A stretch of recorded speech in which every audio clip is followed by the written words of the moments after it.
एनभिडियाका सिइओले दिएका थिए। धेरै राम्रो उदाहरण थियो। उहाँलाई कसैले सोध्यो, तपाईको विचारमा संसारको सबैभन्दा बुद्धिमान व्यक्ति को हो? उहाँले भन्नुभयो, सबैभन्दा पहिले तपाईले बुद्धिमत्तालाई जसरी परिभाषित गर्नुभएको छ त्यो नै ठिक छैन। हामी के सोच्छौं भने सबैभन्दा बुद्धिमान मानिसहरूले कुन पेशा रोज्नुपर्छ? Coding, programming, computer science. हामीलाई सधैँ यही सिकाइएको छ, किनकि त्यसमा धेरै दिमाग लाग्छ। ती प्रोफेसनहरूलाई उच्च स्तरको मानिन्छ, राम्रो आम्दानी पनि हुन्छ।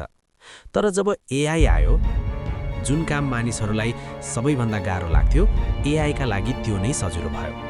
जसले 20 वर्षसम्म केवल कोडिङ मात्र गरे, उनीहरू केही समयका लागि चिन्तित भए, अब भविष्यमा के हुन्छ?